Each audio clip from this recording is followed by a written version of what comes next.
बोलो सतगुरुदेव की जय हो। बंदी छोड़ सतगुरु रामपाल जी महाराज जी की जय हो। परमात्मा की सभी प्यारी आत्माओं को दास का सत साहेब। पुण्यात्माओं, एक समय सतलोक आश्रम बरवाला में 10 वर्षों से भक्ति कर रहे एक सारनामी भगत ने सतगुरु रामपाल जी महाराज जी से कहा कि गुरुजी, गांव वाले मुझे सरपंच बनाना चाहते हैं। पुण्यात्माओं, परमात्मा कहते हैं, इंद्र दा राज कागदा बिष्टा ना भोगा इंद्राणी नु।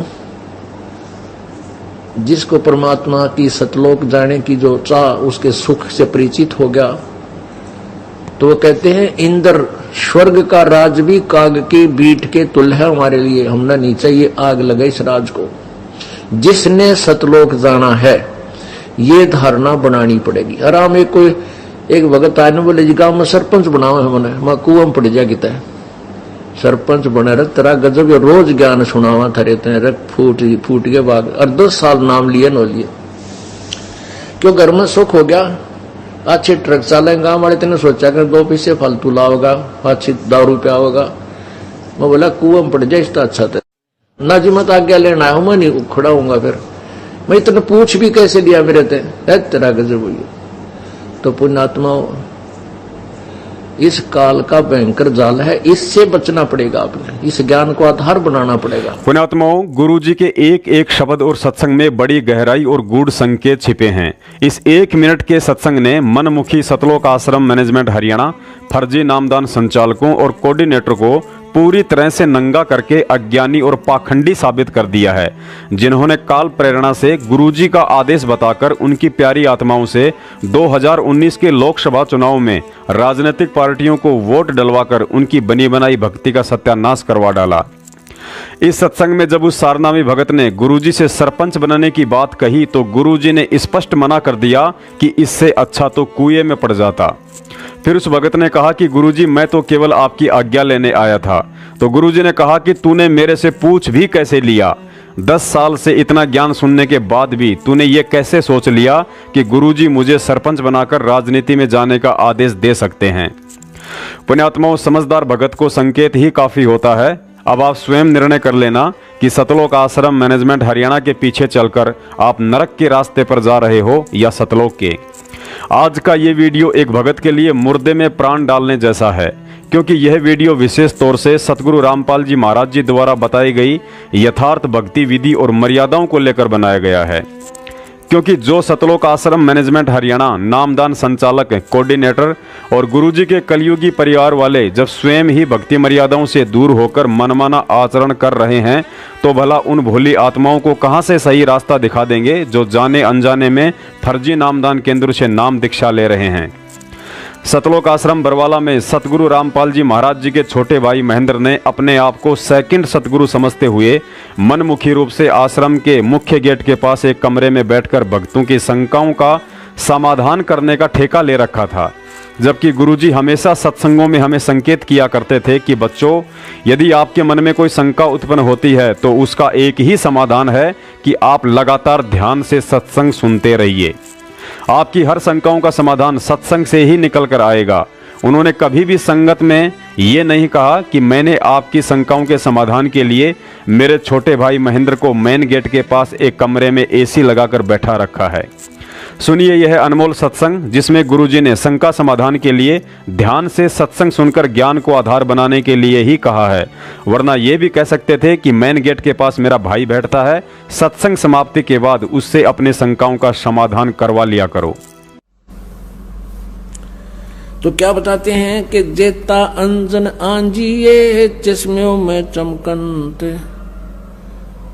आप पुण्यात्माओं, सत्संग के दौरान आपका एकाग्रचित होना चाहिए कि के शब्द इस दास के मुख से निकले हैं। इनमें प्रत्येक के अंदर बहुत बड़ा रहस्य और आपके काम की बातें होती हैं। आप जी इधर उधर ध्यान नहीं रखे, क्योंकि 2 घंटे की बात है, तो फिर 2 घंटे शाम होंगे, 4 घंटे, बाकी 20 घंटे बहुत कुछ होते इधर उधर की सोचने।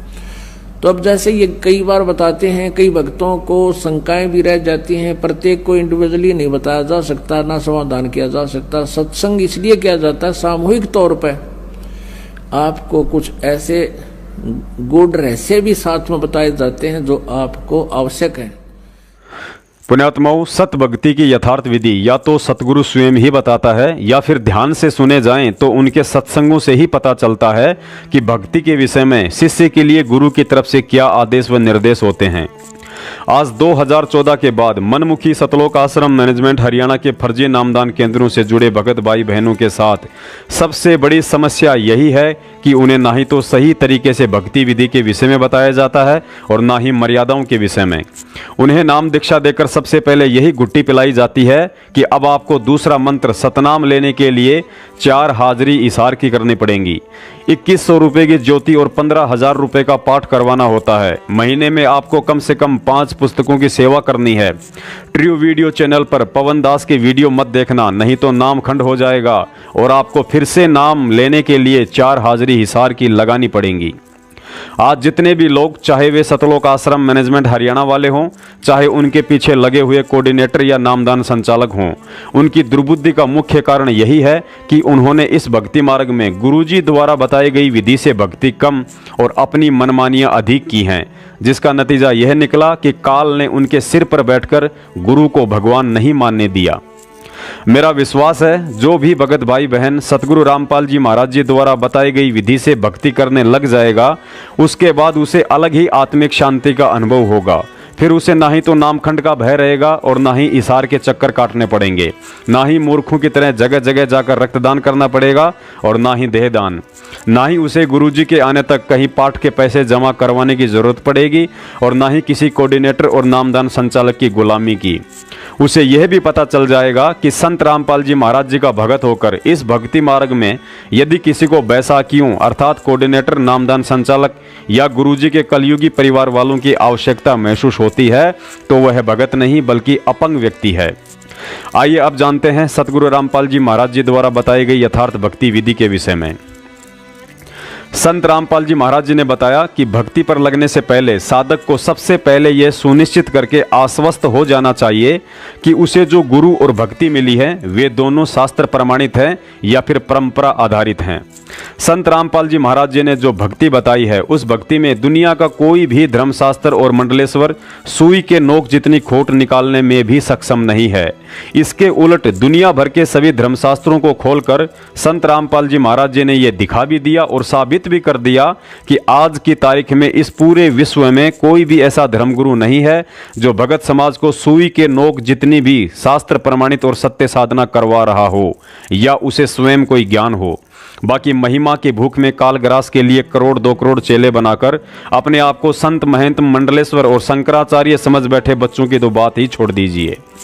ध्यान रहे, जिस पंथ का प्रवर्तक और उसकी भक्ति जितनी अधिक सत्य होगी उस पंथ को मिटाने और उस पंथ से जुड़ी आत्माओं को परमात्मा से दूर करने के लिए काल भगवान के द्वारा अपने दूतों में प्रेरणा करके पाखंड भी उतना ही अधिक फैलाने की कोशिश की जाएगी।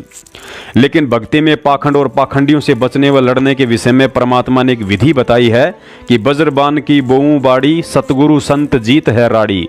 अर्थात एक भगत के लिए परमात्मा का तत्व ज्ञान वज्रबान रूपी हथियार के समान होता है और सतगुरु का सच्चा भगत उस तत्व ज्ञान को आधार बनाकर इस राड़ी अर्थात काल के फसाद से लड़कर अपनी जीत हासिल कर लेता है। आज का वीडियो देखने के बाद यदि आप इस वीडियो में सतगुरु रामपाल जी महाराज जी द्वारा बताई गई यथार्थ भक्ति विधि से भक्ति कर रहे हैं या इस विधि से भक्ति करने लग गए तो पहली बात तो यह कि आपको कभी कोई भक्ति मार्ग से भ्रमित कर ही नहीं सकता और यदि फिर भी सामने वाले का दाव लग गया तो यकीन मानिए इस भक्ति की शक्ति के आगे उसे अंत में झुकना ही पड़ेगा। नंबर 1, दंडवत प्रणाम। गुरुजी ने एक वाणी में बताया कि आधीनी के पास है पूर्ण ब्रह्म दयाल, मान बड़ाई मारियो बेअदबी सिरकाल। अर्थात भक्ति चाहे काल लोक की हो या सतलोक की, यदि साधक में आधीनी नहीं है तो चाहे कितना ही दानी या ज्ञानी क्यों ना हो मोक्ष का अधिकारी नहीं बन पाता है। गुरुजी ने रावण का उदाहरण देकर यही समझाया कि आप रावण जैसी भक्ति कभी नहीं कर सकते जिसने अपने 10 शीश काटकर अपने इष्ट शंकर जी के चरणों में समर्पित कर दिए थे। लेकिन अहंकार ने अंत में उसे नरक का रास्ता दिखा ही दिया। साथ ही गुरुजी ने बताया कि भक्ति मार्ग में अहंकार और भगवान का खड़ा एक्सीडेंट है, और इस अहंकार को समाप्त करवाने के लिए गुरुजी हमसे दंडवत प्रणाम करवाते हैं ताकि हमारे अंदर आधीनी और विनम्रता आए।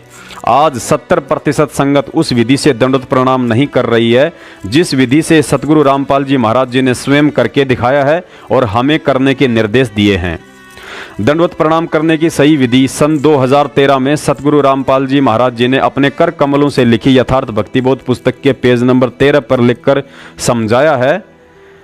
गुरुजी कहते हैं, अष्ट अंग से दंडवत प्रणामा, संध्या प्रात करो निष्कामा। जो लोग बिना भाव और सही विधि के दिन में उठते बैठते 50 बार दंडवत प्रणाम करते रहते हैं, उनके लिए कहा है कि यदि आप सही विधि और आधीनी भाव से सुबह शाम 2 समय भी परमात्मा को दंडवत प्रणाम कर लेते हो तो वह मुझे स्वीकार है। गुरुजी ने बताया कि दंडवत प्रणाम करते समय शरीर के 8 अंग जमीन से स्पर्श होने चाहिए, जैसे दोनों हाथों का अगला हिस्सा, दोनों हाथों की कोहनी, मत्था, नाक, छाती, पेट, दोनों पैरों के घुटने तथा दाएं पैर के पंजे पर बाएं पैर का पंजा रखकर डंडे की तरह जमीन पर सीधा लेटकर दंडवत प्रणाम किया जाता है। इस प्रकार दंडवत प्रणाम करने वाले में आधीनी आती है। लेकिन आज 70% भगत भाई बहन ऐसे हैं जो ना ही तो अपने 8 अंगों को सही से जमीन से स्पर्श करते हैं और ना ही दाएं पैर के पंजे पर बाएं पैर का पंजा रखते हैं, बल्कि पैर के ऊपर पैर रखते हैं, जो सही नहीं है। देखिए स्वयं सतगुरुदेव जी को, हालांकि वे स्वयं परमेश्वर हैं, उन्हें किसी के आगे दंडवत प्रणाम करने की जरूरत नहीं है, लेकिन हम मूर्खों को समझाने के लिए एक भगत की भूमिका में उन्होंने ऐसा करके दिखाया है। हम विनती करते जी, गुरु जी तेरे आगे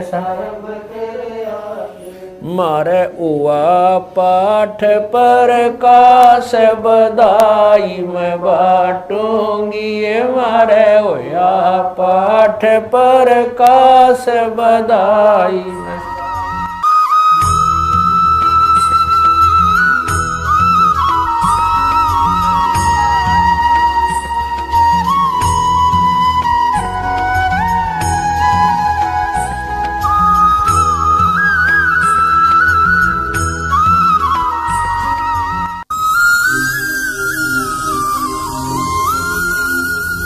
दंडवत प्रणाम अब ये एक यज्ञ होती है, प्रणाम यज्ञ 5 यज्ञों में से एक है।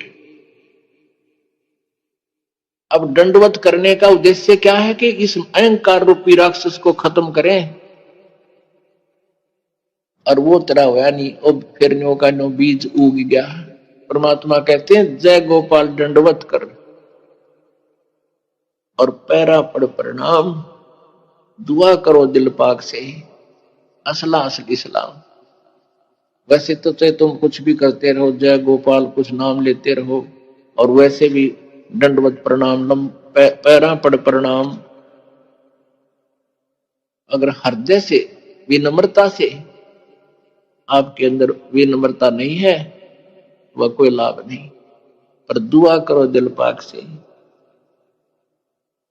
दंडवत प्रणाम करके दुआ करो दिल पाक से, पवित्र हृदय से विनम्रता से दंडवत प्रणाम करो। अब आपको यहां प्रणाम करवाने का उद्देश्य है कि इस अहंकार रूपी राक्षस का नाश हो। यह सबसे बड़ा शत्रु है भगवान के मार्ग में। गुरुजी ने बताया कि आप जब भी अपने गुरु को दंडवत प्रणाम करो तो उससे पहले आपको जो भी बड़ा मंत्र मिला है उसका 1 या 2 जाप अवश्य करें, क्योंकि जब हम त्रिकुटी पर जाएंगे तो हो सकता है वहां धोखा देने के लिए गुरु के रूप में काल भी आ सकता है। अतः जब आप दंडवत करने से पहले मंत्र का जाप करोगे और यदि काल होगा तो उसका वास्तविक स्वरूप सामने आ जाएगा और हम धोखा खाने से बच जाएंगे। 8 अंग जमीन से स्पर्श करने का मतलब यह नहीं है कि मिट्टी से स्पर्श करना है। दंडवत यदि आप जमीन पर कपड़ा बिछाकर करते हैं तो आपके 8 अंग उस कपड़े से स्पर्श होने चाहिए। यदि आप ट्रेन की सीट या पलंग आदि पर करते हैं तो उस वस्तु से स्पर्श होने चाहिए। कई बार मजबूरीवश या जगह की कमी के चलते हम पूरी विधि से दंडवत प्रणाम नहीं कर पाते हैं, लेकिन मन में भाव पूरा है तो वह दंडवत परमात्मा को स्वीकार्य होता है। गर्भावस्था में माता बहनें दंडवत नहीं कर पाती हैं, लेकिन मन में दंडवत प्रणाम करने का भाव है तो वह दंडवत प्रणाम परमात्मा को स्वीकार्य होता है। नंबर 2, 3 समय की आरती। संत रामपाल जी महाराज जी से नाम दीक्षा लेने के बाद 90% भक्तों को शुरुआती 5-6 महीने तक जो आत्मिक सुख शांति का अनुभव होता है वह बाद में धीरे धीरे लुप्त हो जाता है, क्योंकि 5-6 महीने तक हम किसी कोऑर्डिनेटर, सारनामी भगत या संत रामपाल जी महाराज जी के परिवार व रिश्तेदारों से दूर ही रहते हैं। लेकिन हम जैसे ही इन लोगों के संपर्क में आना शुरू कर देते हैं, उसी समय से हम गुरुजी द्वारा बताई गई विधि से भक्ति कम और इन लोगों के मनमाने आचरण के शिकार अधिक होने लग जाते हैं। जब कोई भगत इन कोऑर्डिनेटर, नामदान संचालक या किसी सारनामी भगत के घर पर जाता है और देखता है कि जब उनके घर में आरती चलती है तो कोई चाय बना रहा होता है, तो कोई बाथरूम में बैठा होता है, तो कोई आरती के साथ साथ आपस में बातें भी करते रहते हैं, उस सारनामी परिवार का यह नज़ारा देखकर वह नया नया नाम उपदेशी भगत सोचता है कि मैं तो यूं ही फालतू में सुबह शाम आरती में बैठकर अपना समय बर्बाद करता हूं। जब यह सारनामी परिवार आरती के साथ साथ अपने सारे कामकाज कर सकता है तो मैं क्यों नहीं कर सकता। ये लोग तो 10 साल से गुरुजी की शरण में हैं, इनको तो मेरे से अधिक ज्ञान है, ये जो कर रहे हैं वह ठीक ही होगा। और उसी दिन से ऐसा सोचकर वह व्यक्ति भक्ति में शॉर्टकट अपनाने लग जाता है और इसी तरह धीरे धीरे देखा देखी में यह आग सब जगह फैल जाती है। गुरुजी कहते हैं, जिन हरि जैसा सुमरिया ताको तैसा लाभ, ओसा प्यास न भाग ही जब लग दसे न आब। अर्थात उसके बाद उस भगत को वैसा और उतना ही लाभ मिलना शुरू हो जाता है जिस मनमानी विधि से वह अपने से बड़े भक्तों को देखकर उनके जैसी भक्ति करता है। फिर कोई छोटी मोटी परेशानी आने पर अज्ञानता के चलते उसे भक्ति और भगवान में दोष दिखाई देने लग जाते हैं। जब एक व्यक्ति संत रामपाल जी महाराज जी से नाम दीक्षा लेता है तो उसे 3 समय की आरती के लिए एक छोटी सी पुस्तिका दी जाती है जिसे भक्ति बोध के नाम से जाना जाता है। इस भक्ति बोध के पेज नंबर 7 पर प्रार्थना नाम का चैप्टर है। पुण्यात्माओं, विचार करने की बात है, सारी सृष्टि का मालिक समर्थ कबीर साहब सतगुरु रूप में हम 2 कौड़ी के तुच्छ जीवों से प्रार्थना करते हुए कह रहे हैं कि सर्व परमात्मा सतगुरु प्रेमी आत्माओं से प्रार्थना है कि महाराज कबीर साहिब व गरीबदास जी की वाणी से यह नित्य नियम का गुटका आपके लिए छपवाया गया है ताकि शुद्धि पूर्वक नित्य पाठ करके आत्मा का कल्याण कर सकें। बंदी छोड़ कबीर साहिब व गरीबदास जी महाराज की वाणी में यह विशेषता है कि इसके नित्य पाठ से आत्मा में दुष्कर्म त्यागने व भगवान चिंतन की शक्ति आती है। बंदी छोड़ कबीर साहिब व गरीबदास महाराज की वाणी स्वयं सिद्ध है। इसके नित्य पाठ से ज्ञान यज्ञ का लाभ होता है। जिस प्रकार किसी व्यक्ति को सर्प काट ले और वह मूर्छित हो जाए तो गारड़ू सर्प काटने का आध्यात्मिक इलाज करने वाला व्यक्ति कुछ मंत्र पढ़ता है। कुछ समय में वह मूर्छित व्यक्ति होश में आ जाता है तथा जीवित हो जाता है। ठीक इसी प्रकार आत्मा पर दुष्कर्मों का विष चढ़ा हुआ है जिससे आत्मा काम क्रोध मोह वश होकर मूर्छित पड़ी है, जो वाणी का पाठ करने से होश में आ जाती है। फिर परमात्मा का ध्यान, सुमरण, प्रभु गुणगान, गुरु धारण करके काल जाल से मुक्त हो जाती है। कुछ रोग भी वाणी के पाठ से कट जाते हैं। यदि पूर्ण संत से नाम लेकर विश्वास करके नित्य पाठ किए जाएं तो परिवार में सुख, धनवृद्धि व कुछ कार्य सिद्धि भी नाम जाप तथा वाणी के पाठ से होते हैं। क्योंकि यह ज्ञान यज्ञ है, यह निश्चय कर माने। परंतु पूर्ण मुक्ति के लिए पूर्ण गुरु की तलाश करें तथा नाम लेकर गुरु वचन में चलें और अपना जीवन सफल करें। नित्य पाठ का अर्थ यह है कि जो वाणी सतगुरु वचन में लिखा है उस पर अमल करना है, उसी प्रकार अपनी रहनी व करनी करें। पुण्यात्माओं, अब हम सतगुरु आशीर्वाद से इस प्रार्थना के मर्म को समझते हैं कि इसके माध्यम से गुरुजी ने हमें क्या आदेश और शिक्षा दी है। गुरुजी ने प्रार्थना रूप में हम भोली आत्माओं को समझाना चाहा है कि यह नित्य नियम की पुस्तिका आपके नित्य पाठ के लिए छपवाई गई है। पाठ का अर्थ होता है पुस्तक को देखकर पढ़ना। और आप जी नित्य नियम का वीडियो देखेंगे तो पता चलेगा कि स्वयं सतगुरु देव जी भक्ति बोध को हाथ में लेकर पाठ कर रहे हैं। पुण्यात्माओं, सतगुरु देव जी जिन्होंने इस भक्ति बोध की रचना की है उन्हें इसके पाठ करने की कोई आवश्यकता नहीं है, लेकिन उन्होंने हम मूर्खों के लिए एक बहुत बड़ा संकेत दिया है कि जब तक तुम लोग इस विधि से आरती नहीं करोगे तो कैसे तुम्हारी भक्ति सफल हो सकती है। आगे बताया है कि महाराज कबीर साहिब व गरीबदास जी की वाणी स्वयं सिद्ध है। इसके नित्य पाठ करने से परिवार में सुख शांति व कुछ रोग भी स्वतः ही कट जाते हैं। पुण्यात्माओं, ध्यान रहे, मजबूरी की बात अलग है लेकिन जो भगत भाई बहन जानबूझकर खाली मोबाइल में आरती चलाकर गटर में जाकर बैठ जाते हैं या आरती के समय इधर उधर की बातों में लग जाते हैं, उन्हें ना ही तो रोग कटने वाले हैं और ना ही कोई शांति मिलने वाली है। यदि फिर भी किसी को मिल रही है तो समझ लीजिए यह शांति आपको वर्तमान की भक्ति से नहीं बल्कि पहले की संचित भक्ति से मिल रही है, जो एक दिन समाप्त होनी है। पुण्यात्माओं, विधिवत तरीके से तीनों समय की आरती करने वाले साधक को ना ही तो अंतर्यामी गुरुजी तक अपनी प्रार्थना पहुंचाने के लिए किसी कोऑर्डिनेटर की जरूरत पड़ेगी और ना ही गुरुजी के कलयुगी परिवार वालों की चमचागिरी करने की, क्योंकि जब हम सुबह के नित्य नियम का पाठ करेंगे तो अथ सर्व लक्षणा ग्रंथ में गुरुजी से रोजाना वे सभी आवश्यक वस्तुएं मांग लेते हैं जिनकी हमें भक्ति मार्ग में जरूरत पड़ती है। उसके बाद एक शिष्य को अपने गुरु से और कुछ भी मांगने की आवश्यकता नहीं रह जाती है। सर्वलक्षण ग्रंथ ग्रीव उत्तम कुल करता रे दे द्वादश भूषण संग रूप धर्म दे दया कर ज्ञान बज सत्संग तुलसी संतोष विवेक दे लक्ष्मण दया भाव भक्ति वैराग दे नाम निरातन सारे योग युक्ति जगदीश दे सूक्ष्म ध्यान दयाल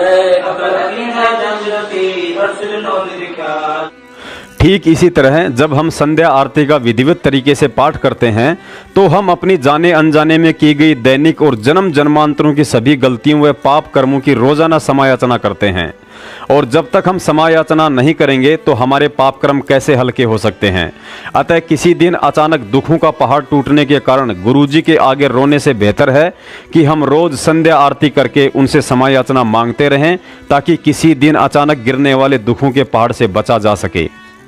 मेरे अवगुण किए तो बहुत किए अर्थ न मानी हार भावे बंदा बख्श दियो भावे गर्दन तार मेरे अवगुण मेरे बाप जी बख्शो गरीब नवाजी जो मैं पूत कपूत हूँ गौर पिता को लाज फिर मैं अपराधी जन्म का नक्शक बड़े विकार तुम दाता दुख बंधना मेरी करो सवार अवगुण किए मेरे फिर भी भले बुरे हम तेरे अवगुण किए मेरे फिर भी भले बुरे हम तेरे दास को जान कर पट नादान ओ नादान मोहे बरस दियो अविनाशी दास को जान कर पट नादान ओ नादान मोहे बरस दियो अविनाशी मेरे गुरु देव भगवान भगवान दियो काट काट की फांस। गुरुजी ने सुबह के नित्य नियम का सही समय सूर्य उदय से 1 घंटा पहले, जिसे ब्रह्म मुहूर्त कहा जाता है, उसे बताया है और अपनी वाणी में भी कहा है कि ब्रह्म मुहूर्त सूरत नगरी सुन सरोवर नाता इस पर भी का पार नहीं तेरे सकल कर्म कट जाता। अर्थात ब्रह्म मुहूर्त में की गई भक्ति अर्थात नित्य नियम या मंत्रों के जाप का विशेष लाभ मिलता है। ब्रह्म मुहूर्त में की गई साधना को सबसे बड़ी पर भी बताया है, जिससे जीव के शीघ्र ही सकल कर्म कट जाते हैं। ब्रह्म मुहूर्त सूरत नगरी सुन सरोवर नाता या पर भी का पार नहीं रे सकल कर्म कट जाता।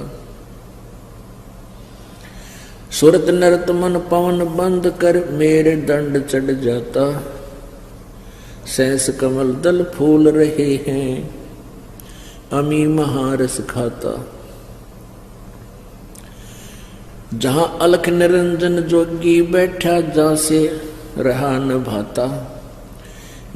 गरीबदास पारंग प्राण है वो शंख कमल खिल जाता। पुण्यात्माओं, इसके अलावा गुरुजी ने बताया कि किसी कारणवश यदि आप समय अभाव के चलते बैठकर पाठ आरती नहीं कर सकते हैं, जैसे सुबह सुबह माता बहनों को स्कूल के लिए बच्चों का खाना बनाना, उन्हें तैयार करना आदि कई तरह के काम होते हैं, उसके लिए गुरुजी ने बताया कि जब आप घरेलू कार्य करते हो तो परमात्मा की आरती स्पीकर में या मोबाइल में लगा दीजिए तथा साथ में अपना काम भी करते रहिए, लेकिन ध्यान परमात्मा की वाणी में रखिए। ध्यान रहे, ये विधि केवल उन्हीं आत्माओं के लिए है जो समय निकाल पाने में मजबूर हैं। यदि आपके पास समय है और फिर भी आप बैठकर आरती नहीं करते हैं तो आप परमात्मा के दोषी हैं। नंबर 3, प्रथम मंत्र के विषय में। नाम दीक्षा के समय भक्ति बोध के साथ गुरुजी हमें एक मंत्र कार्ड देते हैं जिसके आगे पीछे 7 मंत्र लिखे होते हैं। उसके विषय में गुरुजी ने बताया कि इसकी कम से कम प्रतिदिन एक माला अर्थात 108 मंत्र अवश्य करने हैं। यदि अधिक करते हैं तो आप जल्दी ही भक्ति के धनी बनते हो। इसके विषय में गुरुजी ने यह भी बताया है कि आप प्रथम मंत्र का मानसिक जाप भी कर सकते हो और बोलकर भी जाप कर सकते हो, लाभ समान ही बताया है। कुछ भगत भाइयों को शंका रहती है कि यदि प्रथम मंत्र करने बैठ गए तो पूरे 108 मंत्र करने जरूरी होते हैं, उससे पहले नहीं उठ सकते हैं, लेकिन गुरुजी ने बताया कि ऐसी कोई बाध्यता नहीं है, यह आपकी मर्जी और समय के ऊपर निर्भर करता है। यदि आप फ्री हैं तो 108 मंत्र को लगातार भी कर सकते हैं, अन्यथा आप इसे चाहो जितने पार्ट में कर सकते हो, लेकिन जब भी करो और जितने भी मंत्र करो उसे ध्यान लगाकर अवश्य करो।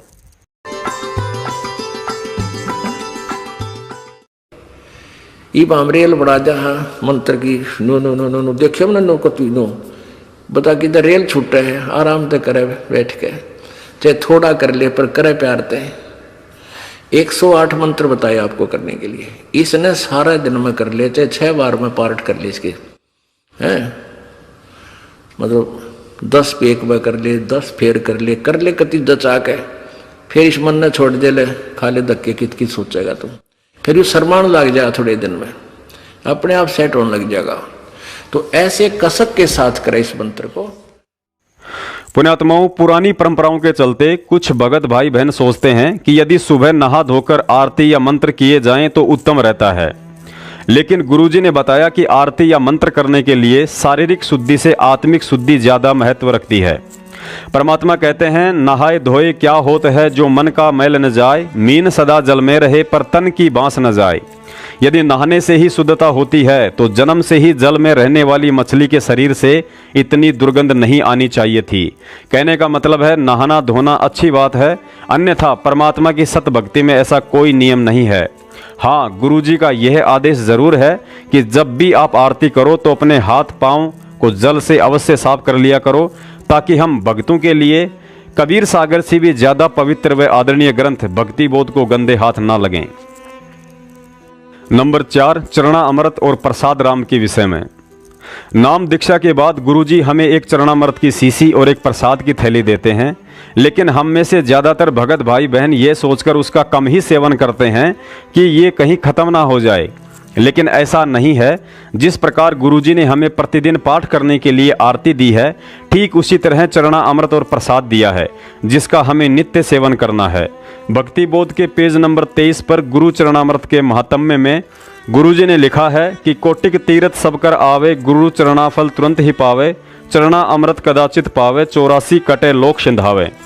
अर्थात चरणा अमृत का सेवन करने से लक 84 से छुटकारा मिलता है और सतलोक की प्राप्ति होती है। गुरुजी ने चरणा अमृत, प्रसाद और रक्षा सूत्र बढ़ाने की एक विधि बता रखी है।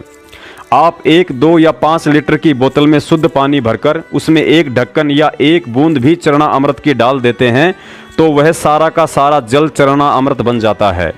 उसके बाद सुबह के नित्य नियम के उपरांत नाम उपदेशी भगत उसमें से आधा कप चरणा अमृत निकालकर गुरुजी को दंडवत प्रणाम करके प्रतिदिन सेवन करें, और 15 दिन या महीने भर बाद में जब उस बोतल में चरणा अमृत खत्म होने वाला हो तो उससे पहले ही उस 5 लीटर की बोतल को शुद्ध जल डालकर दोबारा भर लें, अर्थात उसमें दोबारा से गुरुजी द्वारा दी गई शीशी वाला चरणा अमृत डालने की जरूरत नहीं है।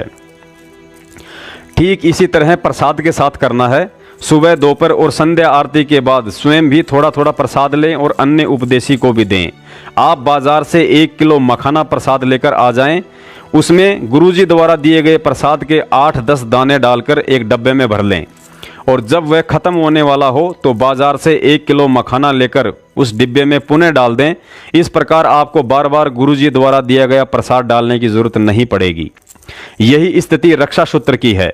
गुरुजी ने आपको जो रक्षा सूत्र दिया है, उस रक्षा सूत्र से आप जी बाजार से एक लाल धागे की मोली या कलावा लेकर उससे टच कर लें। गुरुजी के आदेश व वचन अनुसार ऐसा करने से वह सारा का सारा कलावा रक्षा सूत्र बन जाता है। अर्थात आपको चरणामृत, रक्षा सूत्र और प्रसाद के लिए किसी पर भी निर्भर नहीं रहना है। कई भक्तों को शंका रहती है कि गुरुजी द्वारा दिया गया रक्षा सूत्र, लॉकेट, चरणामृत और प्रसाद किसी अनुपदेशी को देना है या नहीं। वैसे तो गुरुजी ने यह सामग्री किसी अनुपदेशी को देने से मना की है, लेकिन यदि कोई आत्मा ज्ञान समझकर अन्य पूजा पाठ को त्याग कर गुरुजी द्वारा दी गई भक्ति अर्थात घर में परमात्मा का दरबार लगाकर 3 समय की आरती, देसी घी का दीपक और मर्यादा में रहकर भक्ति का संकल्प करता है तो निसंकोच उसे यह सामग्री दी जा सकती है। उपदेशी माता बहनें अपने 3 साल से छोटे बच्चों को गुरुजी का चरणामृत, प्रसाद और रक्षा सूत्र बांध सकती हैं। यदि बच्चा 3 साल से अधिक उम्र का है तो उसे यह सामग्री गुरुजी से भक्ति का संकल्प करवाकर ही दें। नंबर 5, ज्योति हवन के विषय में। घर में दरबार साहिब के आगे ज्योति जलाने के विषय में गुरुजी के आदेश एक भगत की आर्थिक स्थिति के अनुसार हैं। गुरुजी का प्रतिदिन 100 ग्राम गाय या भैंस के घी से रुई की खड़ी बत्ती के साथ ज्योति हवन करने का आदेश है। 100 ग्राम घी का मतलब 24 घंटे ज्योत जलती रहती है। लेकिन यदि किसी भगत भाई की आर्थिक स्थिति कमजोर है तो वह कम से कम सुबह के नित्य नियम और शाम को संध्या आरती के समय तक अवश्य ज्योति जलाए। अर्थात कम से कम सुबह शाम 1-1 घंटे अवश्य दीपक जलाए। कुछ भगत भाई बहन ऐसे भी हैं जो अपने परिवार के विरोध के चलते या कुछ भगत भाई बहन अपने व्यापार के सिलसिले में बाहर आते जाते रहते हैं तो उनकी मजबूरी होती है कि दीपक नहीं जला सकते हैं। सतलोक आश्रम बरवाला में ऐसे भक्तों के लिए गुरुजी ने ज्योति हवन की व्यवस्था कर रखी थी। अर्थात ऐसे भगत बरवाला आश्रम में गुरुजी के कर कमलों में दर्शनों के समय 500 रुपये दिया करते थे। फिर गुरुजी उनके नाम से 1.25 किलो घी की ज्योति जलाया करते थे। लेकिन वर्तमान में मेरठ के अलावा ऐसी कोई व्यवस्था कहीं नहीं है। हालांकि मनमुखी सतलोक आश्रम मैनेजमेंट के ठगों ने दिल्ली के मुंडका में ऐसा ड्रामा जरूर कर रखा है, लेकिन आप सब परिचित हैं कि आपका वह ज्योति और पाठ के नाम पर दिया गया पैसा कब राजनीति और आरक्षण में लगा दिया जाए आपको भी पता नहीं चलेगा। आपको तो उस समय पता चलेगा जब कुपात्रों को दिए गए दान के कर्म के कांटे चुभने शुरू होंगे, लेकिन तब तक बहुत देर हो चुकी होगी। मेरठ में पिछले 4 वर्षों से हर महीने के दूसरे रविवार को सत्संग होता है, जहां किसी भी भगत भाई बहन से पाठ, ज्योति, दान या 10वां अंश का 1 पैसा ना ही तो आज तक लिया गया है और ना ही लिया जाएगा, क्योंकि पाठ, ज्योति, दान और 10वें अंश का पैसा केवल सतगुरुदेव के हाथों में देने से ही सफल होता है। मेरठ में पिछले 4 साल से परमात्मा के दरबार में लगातार 20 किलो के पात्र में देसी घी की ज्योति प्रज्वलित हो रही है। वहां केवल वे भगत भाई भी घी डाल सकते हैं जो किसी मजबूरीवश अपने घर पर ज्योति नहीं जला पाते हैं, ताकि उनका वहां हवन यज्ञ होता रहे। नंबर 6, अन्न देव की आरती के विषय में। उसके बाद गुरुजी ने हमें अन्न देव की आरती दी है, जो भक्ति का ही एक हिस्सा है। गुरुजी का आदेश है कि खाना खाने से पहले और खाना खाने के बाद अन्न देव की आरती अवश्य करनी चाहिए, चाहे मन ही मन करें या बोलकर कर लीजिए। अन्न देव की आरती भक्ति बोध के पेज नंबर 66 पर लिखी हुई है। प्रतिदिन देखकर करते रहने से कुछ ही दिनों में दोनों आरतियां याद हो जाती हैं। अन्न देव की आरती के प्रत्येक श्लोक में भगत को एक कथा का पुण्य मिलता है। इसके अलावा अन्न देव की आरती के 2 मुख्य कारण और होते हैं। प्रथम तो यह है कि भोग लगाकर हम परमात्मा का धन्यवाद करते हैं कि उन्हीं की रजा से हमें इस काल लोक में रोटी के टुकड़े खाने को मिल रहे हैं, वरना जो गलती हमने सतलोक में की थी उसकी सजा तो इतनी भयंकर है कि हमें यहाँ पानी भी नसीब नहीं होना चाहिए था। अतः अन्न देव की आरती करके हम परमात्मा का धन्यवाद करते हैं।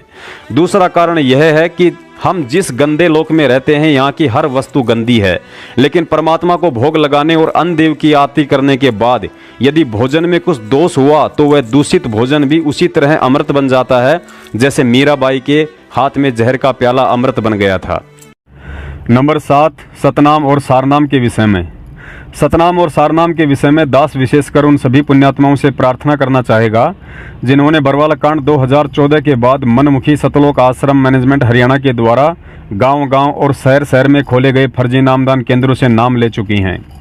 क्योंकि उन सभी आत्माओं को सतनाम के लिए यही कहा जाता है कि हिसार की 4 तारीख कर लो, उसके बाद सतनाम दिया जाएगा।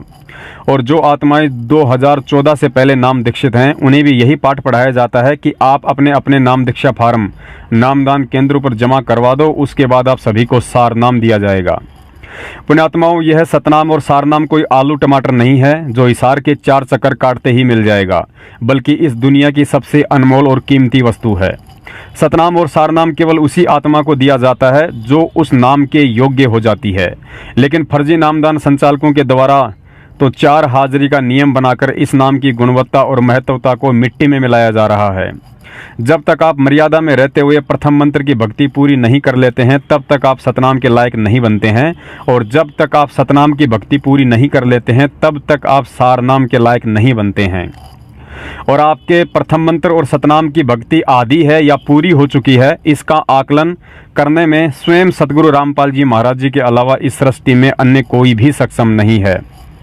गुरु जी ने तो यहाँ तक संकेत दे दिया है, यदि आप सतनाम और सारनाम लेने में जल्दबाजी करते हो और मैंने दे भी दिया तो वह काम नहीं करेगा, चाहे उसे जपते रहना। यही कारण है कि आज सतलोक आश्रम मैनेजमेंट के गुंडों का, गुरुजी के कलयुगी परिवार वालों का तथा बड़े बड़े समझे जाने वाले मायाधारी लोगों का ना ही तो सतनाम काम कर रहा है और ना ही सारनाम। फिर इन भक्ति के फकीरों से लिया हुआ सतनाम और सारनाम आपके ऊपर कैसे काम कर सकता है? यकीन नहीं है तो सुन लीजिए गुरुजी के मुख कमल से। ये जो सारनाम प्राप्ति के लिए पुण्यात्मा आते हैं, ये एक नकल ना बनावे कि उसने मिल गया मुझे नहीं मिला। इस तरह इस मार्ग में नहीं चलेगा, आप बिछुड़ जाओगे। अब सतनाम क्या है? 2 अक्षर का है जो आपको दे रखा है। जैसे धन धन सतगुरु सच्चा सौदा वाले 3 नाम देते हैं, अकाल मूर्त, सब स्वरूपी राम, सतपुरुष। अब ये तो ऐसे है जैसे अकाल मूर्त भी, अकाल माने जिसका कभी मृत्यु ना होए, और मूर्त माने साकार परमात्मा, उस मूर्त का कभी अंत ना होए, साकार परमात्मा, अविनाशी परमात्मा। और सतपुरुष, सत माने अविनाशी, पुरुष माने प्रभु, सतपुरुष अविनाशी परमात्मा, शब्द स्वरूपी राम, शब्द खंड नहीं होता, यानी अविनाशी रूप परमात्मा, वो भी अविनाशी भगवान।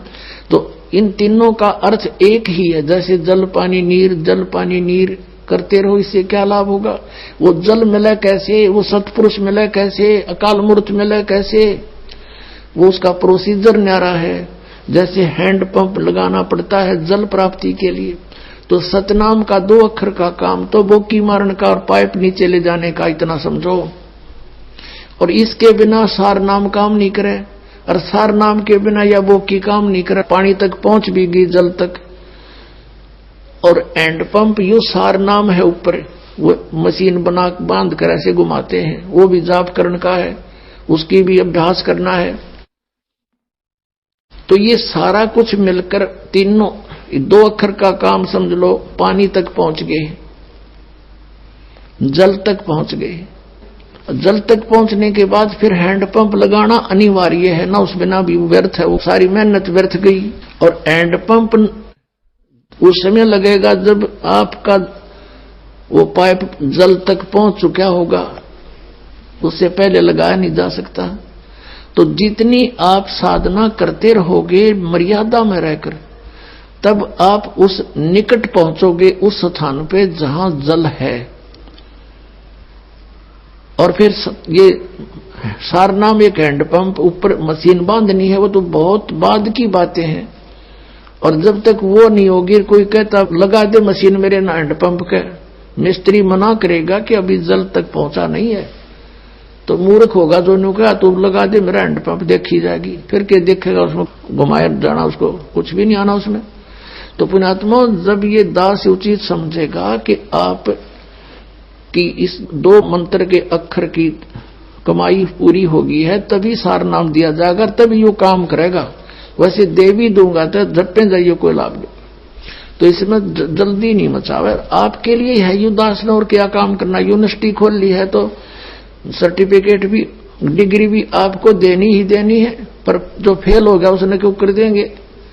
तो पास होने योग्य प्रयत्न करो और सबको मिलेगा। भी क्या कोई बात, 2 दिन पीछे मिल जाएगा। पुण्यात्माओं, अब अपना आंकलन आप स्वयं ही कर लेना कि 2014 बरवाला कांड के बाद सतलोक आश्रम मैनेजमेंट हरियाणा के झांसे में आकर कभी राजनीति करके, कभी आरक्षण में टांग फंसाकर, तो कभी पाठ और ज्योति के नाम पर लुटकर उन्हीं भक्तों ने अपनी भक्ति और धन गंवाया है जो गुरुजी द्वारा बताई गई उपरोक्त विधि से भक्ति नहीं कर रहे थे।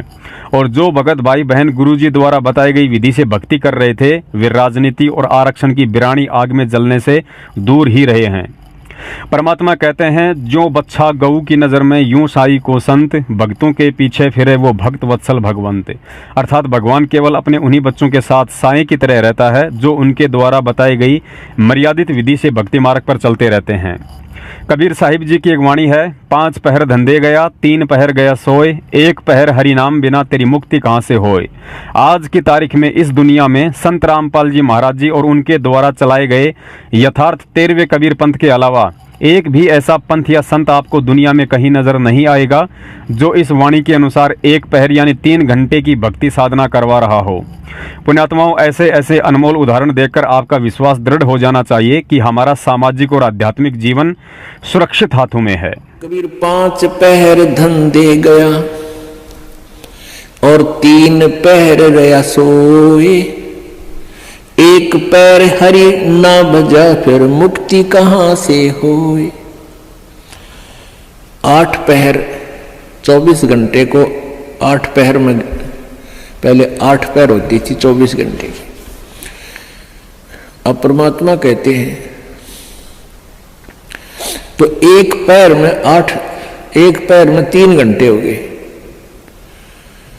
तो परमात्मा कबीर जी ये बताना चाहते हैं कि 3 पैर तन धंधा करया 15 घंटे, 5 पैर तो 3 पैर तो सो गया, यानी 1 दिन रात टोटल पूरा कर दिया। और 1 पैर हरि ना बजा, 3 घंटे भी भगवान को नहीं दिए तूने। 5 पैर धंधे गया, 3 पैर गया सो हुए, 1 पैर हरि ना जप्यो मुक्ति कहाँ से हुई। यानी टोटल 3 घंटे परमात्मा ने बता दिए कि पूरे 24 घंटे में 3 घंटे आप भगवान के भजन में अवश्य लगाओ। और उनका ये नहीं है कि स्पेशल एक जगह बैठ के लगा लो, बहुत समय होता अपने पास।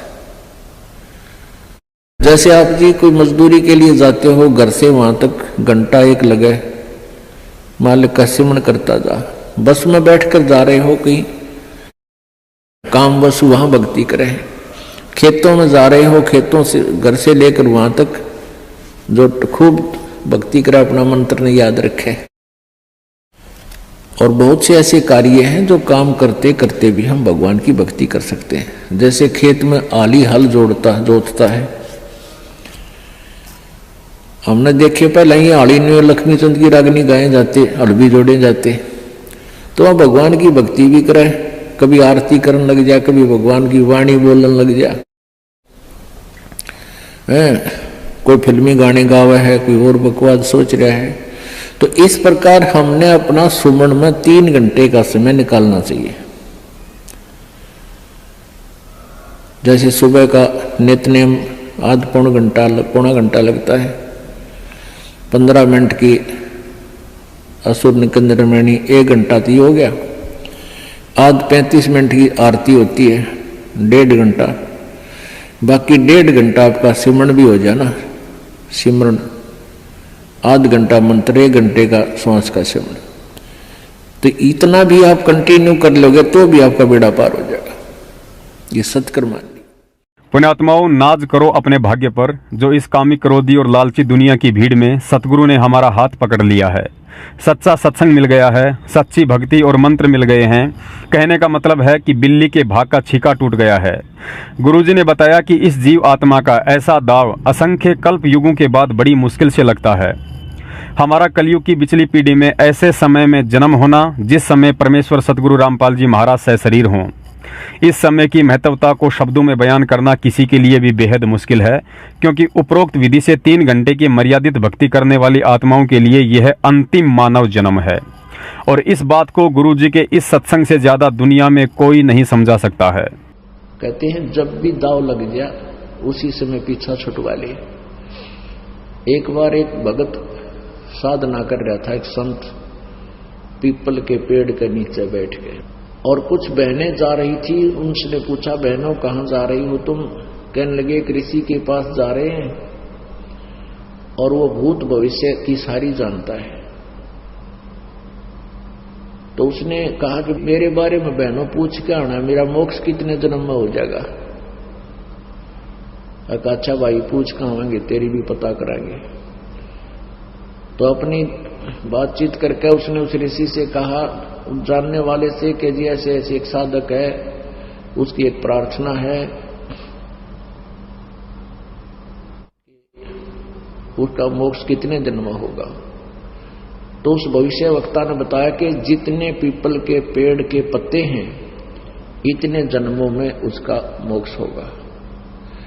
अब उन बहनों ने सोचा, भाई यदि उसको हमने यह बात बता दी तो उसका तो हार्ट अटैक हो जाएगा, वो तो बेचारा इच्छुक है भगवान की जल्दी मोक्ष हो मेरा। तो उन्होंने सोची उसके दूर से चलते हैं। वो दूर से जाने लगी, यानी 5-4 किले दूर से, यानी 1000 फुट की दूरी से दूसरे रास्ते से जा रही थी। वो भाग्या गया उनके पास, कहने लगे, बहनों मेरे बारे में पूछ कर आए तुम?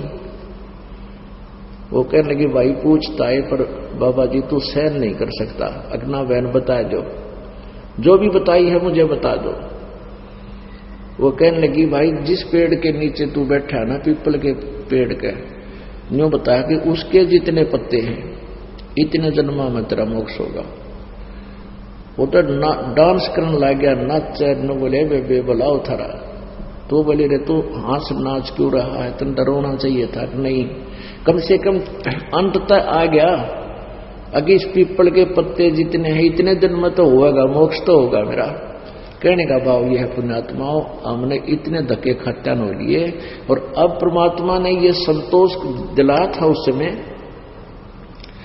कि अपने बच्चों को रास्ता दूंगा, क्योंकि काल ने ये कहा था, सतयुग में परमात्मा आए थे जो पहली प्रथम बार, उसने वचन ले लिया था कि 3 युगों में, सतयुग त्रेता द्वापर में जीव कम ले जाना और कलयुग में आपकी मर्जी कितना ले जाना।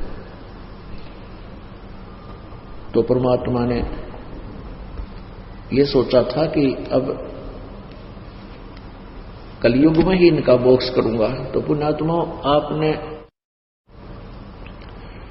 हमने ये इंतजार करना पड़ा कि शुक्र मनाओ कि आपके असंख्यों जन्म होकर अंत वाला जन्म आ लिया, आखिरी पत्ता आ गया, ये लास्ट पत्ता आ लिया, पीपल वाला नहीं समझ लो, और इनका चूकियो मत ना। परमेश्वर की सभी पुण्यात्माओं से अंतिम प्रार्थना। पुण्यात्माओं, सतगुरुदेव जी ने जो अनमोल तत्व ज्ञान दिया है उस आधार से कहने को तो इतना है कि जिसकी कोई सीमा नहीं, लेकिन हम जीवों की सुनने और कहने की सीमा जरूर है। अतः उस सीमा को ध्यान में रखते हुए इस वीडियो में आज के लिए केवल इतना ही। और इतना संदेश देने के बाद यदि भगत होकर भी किसी को समझ में नहीं आता है और सही गलत का निर्णय नहीं कर पाता है, तो उन आत्माओं के लिए केवल यही कहा जा सकता है कि काल एजेंट सतलोक आश्रम मैनेजमेंट हरियाणा ने आप लोगों से गुरुजी की आड़ में मनमाने और उल्टे कर्म करवाकर समुद्र की मछली से पोखर का मेंढक बना दिया है। अब इस पोखर रूपी सतलोक आश्रम मैनेजमेंट के चंगुल से निकलकर भक्ति के समुद्र में सत्सेवक बनकर सैर करना आपके बस की बात नहीं, बल्कि यह तो तभी संभव है जब आप पर किसी दिन परमात्मा की मेहर भरी दृष्टि पड़ जाए।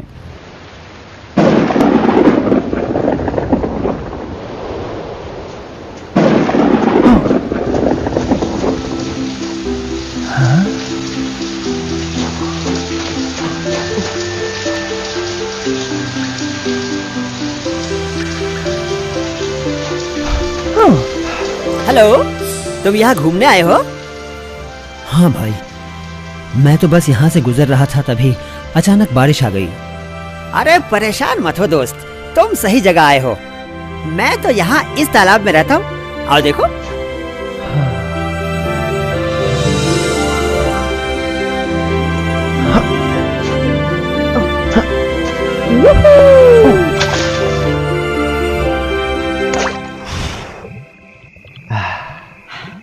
तो देखा तुमने कितना बड़ा है मेरा तालाब? अच्छा, तुम कहाँ रहते हो? मैं तो एक समंदर में रहता हूँ। समंदर? वो कितना बड़ा होगा? बहुत बड़ा।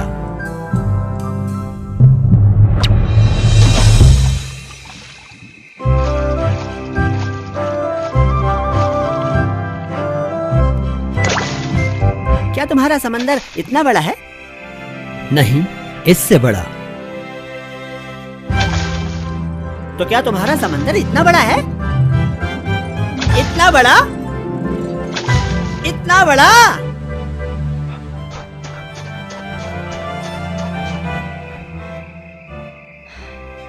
तो क्या वो इससे भी बड़ा है? समंदर इससे बहुत बड़ा होता है मेरे दोस्त। मैं नहीं मानता। इतने सालों से मैं यहाँ रह रहा हूँ, मगर मैंने तो आज तक ऐसी कोई जगह देखी नहीं जो मेरे तालाब से बड़ी हो। ऐसा हो ही नहीं सकता कि इससे भी बड़ी कोई जगह हो। तो ठीक है, चलो मेरे साथ। आओ, मैं तुम्हें दिखाता हूँ कि समंदर कैसा होता है।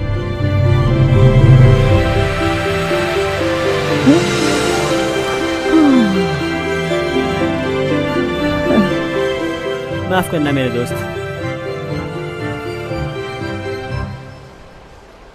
आज तक मैं यही सोचता रहा कि मेरा तालाब सबसे बड़ा है, मगर मुझे अब एहसास हुआ कि मैं गलत था। कहानी का सार यही है कि हम अपनी धारणाओं की दुनिया में एक छोटे तालाब की तरह रहते हैं और सोचते हैं कि इस दुनिया से बेहतर और कुछ नहीं है। जब कोई बताता है कि इसके अलावा एक दूसरी दुनिया भी है, तो उस पर यकीन करना मुश्किल हो जाता है।